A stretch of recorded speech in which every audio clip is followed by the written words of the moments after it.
एक स्पूल है जो हॉरिजॉन्टल रफ सरफेस पे रखा गया है और उसको एक फोर्स इस एंगल पे लगाकर we are pulling, and in this case slipping is not allowed. It means this spool is in pure rolling condition, and we are given with the moment of inertia of this spool about axis is gamma times mr square.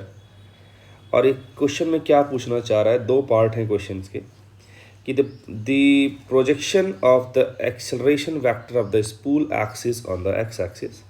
Similarly इतनी बात उस confuse मत होइए कि इसका x direction में acceleration क्या होगा.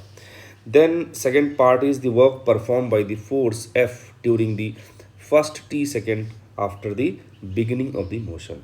ठीक है, तो ये हमारा क्वेश्चन था. क्वेश्चन का डायग्राम एक बार और देख सकते हैं आप लोग, है ना, कि ये जो फोर्स है उसका लाइन जो है कहाँ से गुजर रहा है या फिर कहाँ पे लग रहा होगा. इस पॉइंट पे लग रहा था जो कि इसके सेंटर से r डिस्टेंस पे था, और capital R is the radius of spool. सही है ना. चलिए, तो ये डायग्राम बनाया गया है, और डायग्राम में अगर देखा जाए तो सारा खेल ज्योमेट्री का ही है. बाकी क्वेश्चन ऐसे बहुत टफ क्वेश्चन नहीं माना जाएगा. आप देख पा रहे हैं कि मैंने डायग्राम को रीड्रॉ करा है, और ये फोर्स है, ये एंगल अल्फ़ा है तो ये एंगल भी अल्फ़ा हो जाएगा. यहाँ से परपेंडिकुलर ड्रॉप करेंगे, है ना, और अगर इवन ओ को आप इस पॉइंट से ज्वाइन करेंगे तो अपने आप में ही वो परपेंडिकुलर होगा, क्योंकि ये जो फोर्स का लाइन है वो टेंजेंट है. ठीक है ना. ओके, अब मैंने ओ को, और जो बॉटम मोस्ट पॉइंट था सी, जिसको मैं ICR बोलूँगा, क्योंकि ये पॉइंट जो है, जो कि प्योर रोलिंग हो रहा है ग्राउंड पे, तो ये पॉइंट जो है इंस्टेंटेनियसली रेस्ट पर रहेगा, तो ये आपका ICR बन जाएगा, इंस्टेंटेनियस सेंटर ऑफ रोटेशन. ठीक है ना.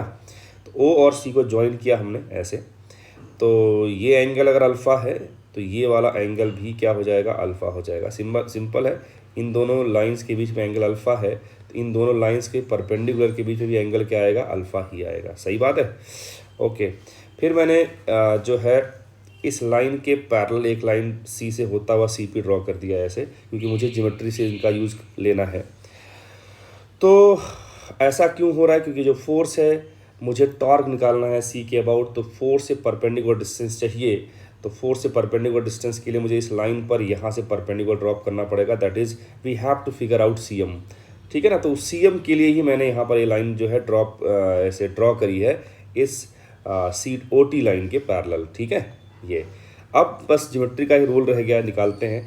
OC का जो वैल्यू है, वो कैपिटल R है, और जो CP है, अगर आप देख पा रहे हैं CP ये वाला है ना, तो इस ट्राइंगल में ये एंगल अल्फ़ा, तो ये एंगल अल्फ़ा हो जाएगा. ये अगर R है तो CP क्या हो जाएगा आपका, R cos अल्फ़ा हो जाएगा. ये डिस्टेंस जो है आपका स्मॉल r है, तो ये डिस्टेंस तो टोटल r था, और ये आपका OT R है, तो PM भी R हो जाएगा. तो जो रिमेनिंग डिस्टेंस CM है वो आ जाएगा capital R minus small r, R cos alpha minus small r. ये मैंने यहाँ पर भी लिख दिया है. आई होप ये सारी बात आपको समझ में आई होगी. अब हम लोग टॉर्क लेते हैं ICR के अबाउट. इसके अबाउट आप टॉर्क लेंगे तो जो फोर्स है, force into perpendicular distance CM, तो F into R cos theta minus small r. ठीक है ना. वो हो जाएगा I about this point C and alpha. आप देख पा रहे हैं ये स्टेप यहाँ पे लिखा हुआ है. ठीक है ना. F into this perpendicular distance CM, और यहाँ पर पैरेलल एक्सिस थ्योरम लगा दिया कि अगर हमें इसके अबाउट पता था, इसके अबाउट फाइंड आउट करना है, this is centre of mass, तो I about any axis which is parallel to an axis passing through centre of mass के लिए पैरेलल एक्सिस थ्योरम लगता है, और वो आता है formula I is equal to ICM plus MD square, where D is the gap between those two parallel axis. ठीक है ना. हमने लगा दिया यहाँ पे. ठीक है. ICM plus MD square, D is R, तो यहाँ से अल्फ़ा हमारे पास आ गया F times R cos alpha minus R upon gamma plus 1 times MR square. यहाँ पे आप MR स्क्वायर कॉमन लेंगे ना, तो गामा प्लस 1 बचेगा. तो ये हमारे पास अल्फ़ा आ गया. अब चूँकि अगर हमें ये जो पॉइंट था, ये ICR वाला, ये पॉइंट आपका रेस्ट पर था, और चूँकि सिस्टम आपका स्टार्ट हो रहा था रेस्ट से, तो इसका एक्सेलरेशन भी क्या हो जाएगा, 0 हो जाएगा. तो इसके अबाउट हम लोग जो है इस पॉइंट के अबाउट हम किसी भी दूसरे पॉइंट का एक्सेलरेशन निकाल सकते हैं. अगर मान लीजिए मुझे सेंटर ऑफ मास का एक्सेलरेशन निकालना है, तो मैं ACM क्या लिखूंगा, acceleration of ACM with respect to this point which is C, and plus acceleration of C. का एक्सेलरेशन 0 था, और हमें पता है कि रिजिड बॉडी में एक पॉइंट के रेस्पेक्ट में दूसरा point will be moving on a circular track. तो सर्कल में चल रहा है, तो सर्कल में चलने के लिए उसके बाद दो एक्सेलरेशन हो सकते थे। एक क्या हो जाएगा आपके पास R alpha which is tangential, and second one is R omega square. चूंकि ओमेगा 0 था तो ये वाला कॉम्पोनेंट आएगा नहीं, तो इकलौता कॉम्पोनेंट जो यहाँ पे दिख रहा है that component will be equal to R alpha. R हमें पता है, अल्फा अभी हमने फिगर आउट कर लिया। तो एसीएम निकालना बहुत आसान था, बस सिंपली जो प्रीवियस रिजल्ट आया था ये वाला, इसमें हमने सिर्फ आर से मल्टीप्लाई कर दिया, तो एक आर से आर चला जाएगा, we will have this expression as ACM. अब वर्क डन पूछता है, बहुत आसान है, क्योंकि जब भी आपको ऐसे रोटेशन के प्रॉब्लम वर्क डन पूछा जाए तो आप चेंज इन काइनेटिक एनर्जी वाला जो एक्सप्रेशन है which is equal to work done by all the forces, ये जरूर लगाने का प्रयास किया करो। बहुत कई बार आसानी से काम हो जाता है, मैंने यहाँ पर वही किया।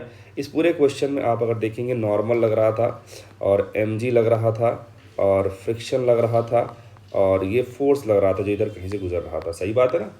अगर आप देखें ध्यान से तो फ्रिक्शन और नॉर्मल का तो वर्क डन 0 हो जाएगा, क्योंकि जिस पॉइंट पे लग रहे थे वो पॉइंट हर एक इंस्टेंट पे रेस्ट पे था, जीरो वेलोसिटी पे था, तो इसका वर्क डन नहीं आएगा।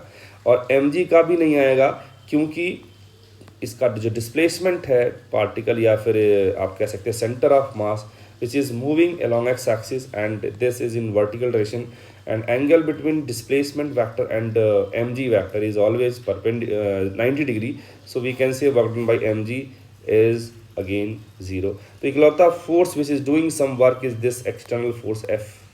सही बात है ना? तो इसका वर्क डन ही शायद पूछा हमसे, हाँ वर्क डन ही पूछा है। तो वर्क डन इक्वल टू क्या हो जाएगा, change in kinetic energy T time में। तो काइनेटिक एनर्जी निकालना है, तो चूंकि बॉडी रोल कर रही है तो मैं और ये कह सकता हूँ प्योर रोलिंग में जो काइनेटिक एनर्जी होती है वो किसी मोमेंट पे वो आप लिख सकते हैं half I about instantaneous axis of rotation into omega square. Half I omega square में आई किसके अबाउट लेना है आपको, इस एक्सिस के अबाउट जो कि ICR से गुजरता है, ठीक है, क्योंकि इसके about body is assume to be in pure rotation, है ना। अब प्योर रोटेशन में half I omega square kinetic energy लगता है। तो सिर्फ वही मैंने किया यहाँ पे, जो एक्सप्लेन मैंने अभी बताया, एक्सप्लेनेशन बताया, वही हमने यहाँ पे लिखा भी है। नॉर्मल का वर्क डन 0 हो गया, mg का वर्क डन 0 हो गया, फ्रिक्शन का वर्क डन 0 हो गया। काइनेटिक एनर्जी में चेंज के फाइनल माइनस के इनिशियल, यहाँ पे वैल्यू पुट करी। ओमेगा कैसे निकालोगे, अल्फा जो आया हमारे पास वो कांस्टेंट था, तो टी टाइम में 0 से कितना ओमेगा अचीव कर लेगा, तो omega equal to alpha times t. ये एक्सप्रेशन आ गया। आई होप आपको समझ में आया होगा। मिलते हैं नेक्स्ट वीडियो में, तब तक के लिए bye bye, see you, thank you.